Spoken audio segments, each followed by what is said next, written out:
Всем привет! Хотелось бы рассказать об объективе.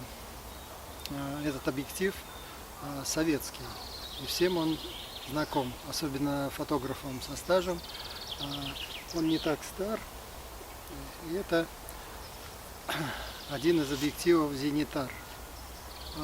Многие скажут, ну что вообще о нем рассказывать, вообще он не стоит ничего. Но мы потом посмотрим, я вам покажу в сравнении с Цейсом. Есть объектив такой Carl Zeiss Pancollar 1.7, диафрагма и 50 фокусное расстояние. Вот этот объектив, он очень похож по рисунку, ну на мой взгляд, по рисунку на тот Zeiss. И это странно, конечно. Здесь диафрагма 2, самая большая, и 16, самая минимальная. Чем он вообще мне понравился? У меня, в частности, объектив с байонетным креплением Pentax K, и они шли на какие-то части фотоаппаратов Зенит с байонетом K. И я поставил здесь переходное кольцо с K на EOS, на Canon, у меня Canon камера. И, в принципе, очень даже все хорошо. У меня небольшой перелет за бесконечность. Но это мне даже нравится, так как у меня беззеркалка, и я могу, ну, во-первых, пикинг, и, во-вторых, увеличить фрагменты и посмотреть. И мне даже нравится, что перелет за бесконечность небольшой. Вот, и я более точно могу навестись. Что здесь особенности какие у него? Ну, я его полностью обслужил, разобрал, перебрал, почистил, линзы все. Вот. Но сразу вам скажу, если вы будете чистить объективы, чистить лучше под микроскопом, потому что, ну не знаю, очень сложно увидеть какие-то микропылинки, они все-таки, ну не знаю, я как считаю, что нужно идеально все чистить. Вот. Поэтому под микроскопом очень хорошо все чистится. Ну, конечно, в чистой комнате в идеале, но чистая комната, ее сложно где-то найти, ну, либо делать надо. Самая чистая комната, как уже, наверное, многим из вас известно, это ванная комната. И при таких вот работах, которые требуют без малейшей пылинки, то вы можете использовать ванную комнату. Она до этого пропаривается, то есть вы берете душ, например, и горячей водой делаете много пара. Потом открываете холодную воду и все это смываете, и пар этот уляжется, и вместе с собой он заберет всю пыль, которая была в воздухе. Вообще ванна это самая беспыльная комната, многим, наверное, известно. Но я делал это не в ванной, просто под микроскопом. У меня достаточно чисто, пыли немного в комнате, ну и под микроскопом я бы увидел, если она садится, пыль сразу и видно ее, то тогда пришлось бы где-то в ванной делать. Вот. Что об этом объективе еще раз? Я извиняюсь, что отступил, вот такое отступление сделал. Здесь просветление есть, оно фиолетовое, его видно, но, естественно, не как в Цейсе. Я вам сейчас покажу вот Zeiss Pancollar. Вот. И я не знаю, если будет видно, да, вот сейчас видно. У Цейса более фиолетовое просветление. Оно, так скажем, если в лоб сравнивать вот эти два объектива, то по просветлению этот хуже, конечно, Зенитар. Но по резкости я бы не сказал, что он хуже.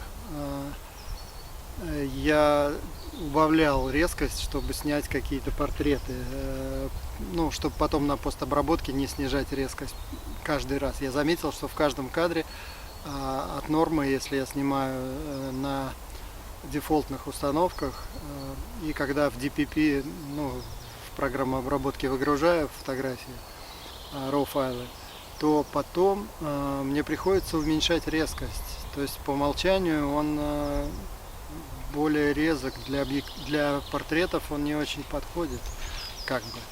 Но если вы уменьшите резкость, прекрасно. И плюс для портретов вот это просветление, оно хорошо, что оно плохое.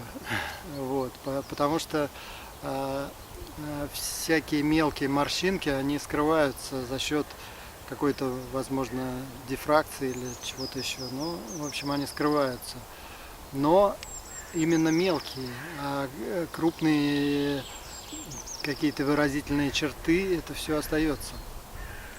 Вот. Потом еще плюс какой, в отличие от гелиусов. Гелиус, он фокусируется, по-моему, с полметра, если я не ошибаюсь. Этот фокусируется 0,35. 35 сантиметров. Тут написано макро 1 к 5, но это не макро, это просто 1 к 5. Вот. Но у меня было параллельно вот этот объектив и обычный Canon 1.8 полтинник второй версии, ну обычный, знаете, да, с обычным мотором, не ультразвуком. Вот, и я заметил, что мне больше приятнее на этот снимать. Цвет лучше, резкость другая. Я не скажу, что она лучше или хуже, а он по-другому снимает. Тот снимает как бы как-то плоско, что ли, я не знаю. Этот снимает более объемно, более как-то выразительно. Не знаю, как это добились. Вот. Конечно, у него куча проблем. Я имею в виду внутри какие-то светлые части, светлые элементы. Торцы линз плохо покрашены или вообще не покрашены. И поэтому это внутри дает переотражения какие-то и снижает контраст, естественно. Но он достаточно контрастный. Он лучше гелиусов, это 100%. И плюс вот это вот переотражение, они дают свою прелесть, как бы свою художественную такую нотку дают. Вот. Что еще можно сказать? Фокусировка, кольцо фокусировки крутится, не знаю, где-то градусов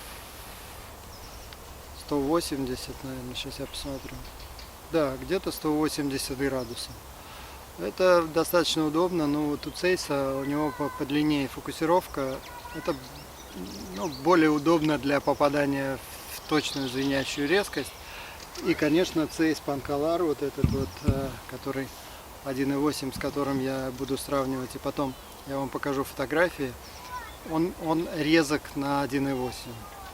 Но это как бы, это просто хороший объектив, он достался мне недорого, и вот. Ну, правда, там была проблема с диафрагмой, там он, по-моему, перебирался и собран неправильно немного был, и диафрагма не работала должным образом, пришлось его полностью перебирать. Он перебирается легко. Вот. И там даже выкручиваются два элемента, они все склеенные, в общем, все собранные. То есть меньше вероятности, что вы занесете пыль туда. Здесь также, здесь двигается весь линзоблок. Когда вы управляете резкостью, весь линзоблок двигается. Но это в большинстве объективов такого плана сделано. Вот.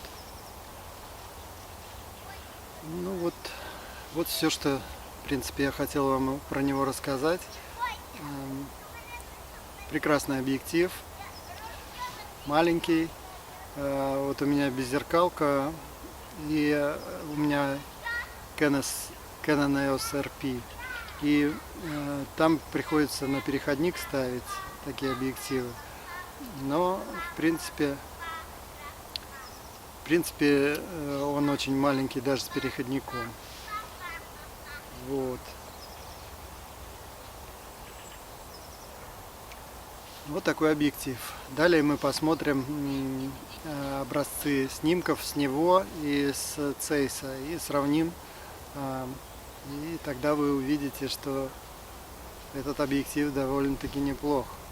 Ну, есть еще, я знаю, что есть по всяким отзывам и так далее, есть еще Zenitar 1.7 50.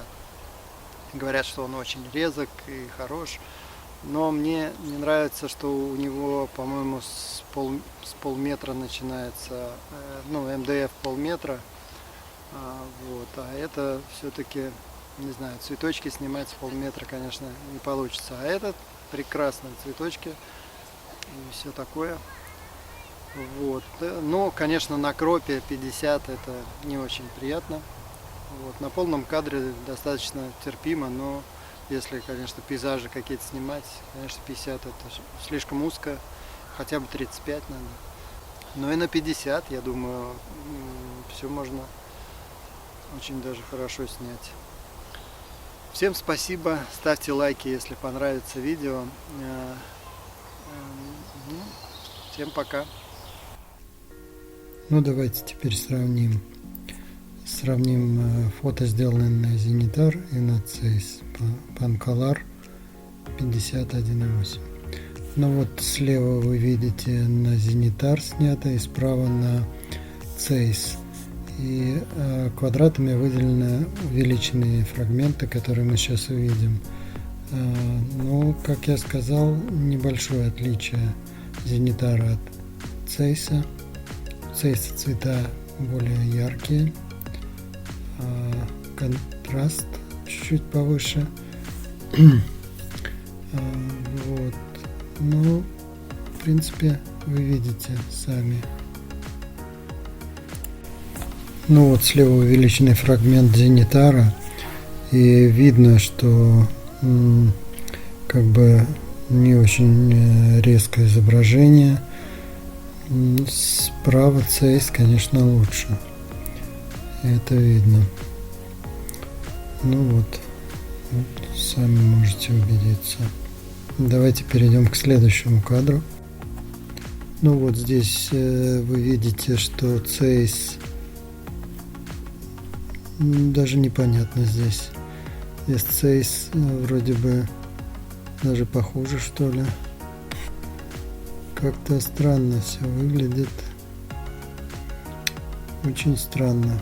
Но мы на фрагментах, возможно, увидим. Может быть, что-то увидим. Посмотрим.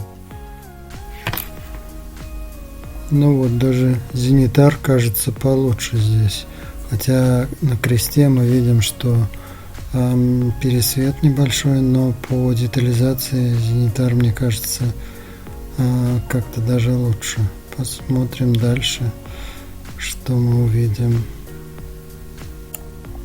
Ну вот, сейчас вот кажется одинаково Zenitar и Zeiss, но потом мы фрагмент деревьев вот эти справа обведенные прямоугольниками увидим, что отличается от Zeiss.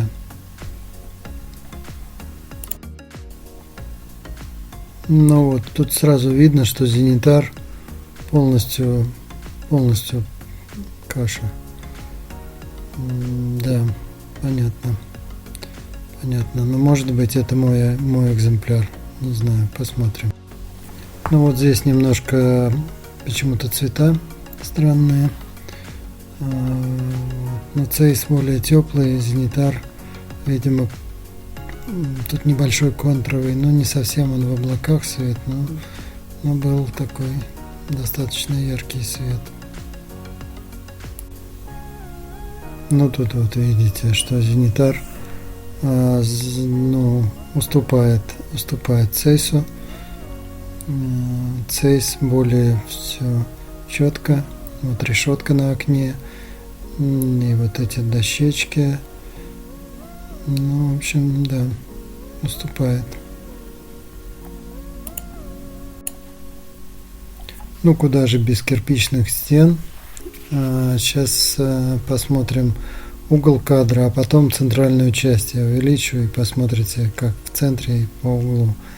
И последние кадры, там уже без комментариев, просто увидите общие кадры и поймете, как Zenitar снимает.